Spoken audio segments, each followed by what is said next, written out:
अस्सलाम वालेकुम वीवर्स, अल्लाहुम्मा सल्ली अला मुहम्मद व आले मुहम्मद। आज इस वीडियो के ज़रिए लीगल एजुकेशन का most important point section 600 Pakistan penal code को डिस्कस किया जाएगा, जो स्पेशली फ़ेक पेपर और जालसाजी के हवाले से है। पाकिस्तान पिनल कोड की दफ़ा 600 के तहत जालसाजी के हवाले से मामला को सरअंजाम दिए जाने वाले अमल को जनाब अला एक्सपोज किया जाता है और इसके मुताबिक पनिशमेंट मिलती है। पाकिस्तान पिनल कोड की दफ़ा 600 की वजाहत कुछ इस तरह है। Explanation of the section 600 of the Pakistan penal code कि पाकिस्तान पिनल कोड की दफ़ा 600 जालसाजी, ठीक है, फर्जरी से मुतल्लिक है।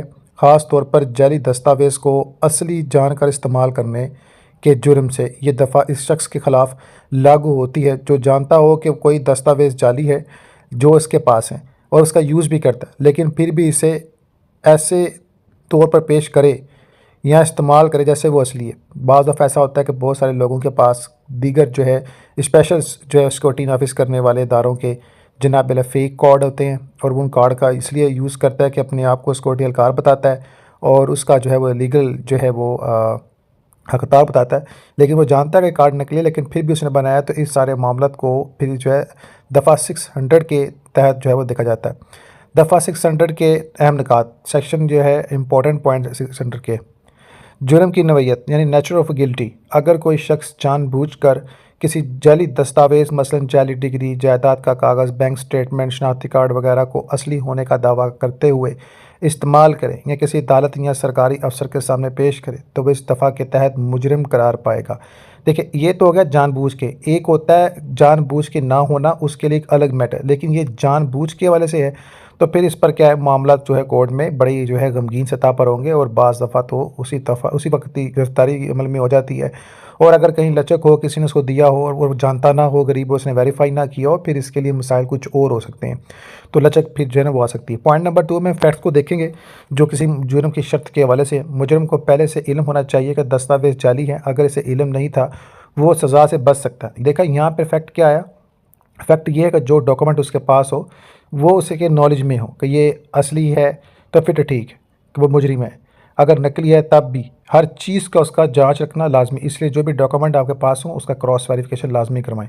सज़ा, अब इसके पनिशमेंट की वजह से बात करें तो मुजरिम को 7 साल तक कैद दी जा सकती है और जुर्माना भी आयद किया जा सकता है। दोनों सज़ाएँ कैद या जुर्म एक साथ भी दी जा सकती हैं, लेकिन इसके लिए होता क्या है, केस की नवैयत को देखना होता है कि आया ये केस नवैयत का है और जनाब आला इसने किस किस्म के डॉक्यूमेंट्स को जनाब आला यूज़ किया है जो कि जिसकी बेस इलीगल है, अनलॉफुल है और जनाब आला फ़ेक डॉक्यूमेंट्स के ज़िम्मे में आता है। मिसाल के तौर पर बताना चाहूँगा, जो भी अमली जो मनाजर नामे में हो, एग्जाम्पल फॉर प्रैक्टिकल जो है सिक्योरिटी के वाले से, किसी को जाली मेडिकल डिग्री दिखाकर नौकरी हासिल करना, जाली दस्तखों से बनाया गया प्रॉपर्टी कागज़ कोर्ट में पेश करना, जाली बैंक स्टेटमेंट इस्तेमाल करके वीज़ा हासिल करने की कोशिश करना। देखिए, ये जो जाली बैंक स्टेटमेंट्स वाला काम है ना, अक्सर लोग करते हैं और बाद साथ जब वो पकड़े जाते हैं फिर क्या होता है, इनकी आल की आल डिटेल्स को जनाब आला फिर जो है बहुत मुश्किलात का सामना करना पड़ जाता है। अब जब ये मामला, तो इसमें दिफा कैसे मुमकिन हो सकता है? अब हम इसमें हाउ इज़ डिफेंस पॉसिबल? अगर मुलजिम साबित कर दे कि ऐसे दस्तावेज़ के जाली होने का इसे इल्म नहीं था तो फिर ये इसके दिफा में आता है कि इसने किसी से बनवाया या लिया, he have no idea about this.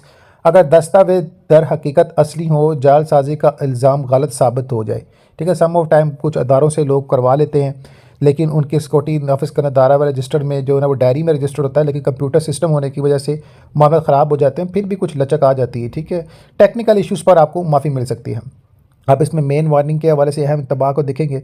ये दफ़ा इस्तेमाल पर मज़कूर है। जाली दस्तावेज़ बनाने वाला शख्स दफ़ा 466 जाली दस्तावेज़ बनाने के तहत अलग सज़ा का मुस्तहिक होगा और जबकि दफ़ा 600 में सिर्फ इसे इस्तेमाल कुदा को सज़ा दी जाएगी जो इसे जानबूझकर असली ज़ाहिर करेगा। यानी दफ़ा 600 में जनाब आला जो आप प्रैक्टिकल्स में यूज़ में लेंगे तो जनाब आला फिर आपको इसके मुताबिक सब पनिश होगी, और अगर आप जाली दस्तावेज बनाते हैं तो 466 के हवाले से आपको सज़ा हो सकती है। इसके खुलासे को डिस्कस करेंगे। अब समरी ये है, इसकी दफ़ा 600 का मकसद माशरे में धोखाधड़ी और फ्रॉड रोकना। अगर किसी दस्तावेज़ की सच्चाई पर शक करें तो इसे इस्तेमाल करने से पहले तस्दीक ज़रूर करवाएं, वरना आप 7 साल कैद की सज़ा भुगत सकते हैं। इसलिए मैंने कहा कोई भी डॉक्यूमेंट आप बनवाते हैं उसका क्रॉस वेरिफिकेशन लाजमी करें।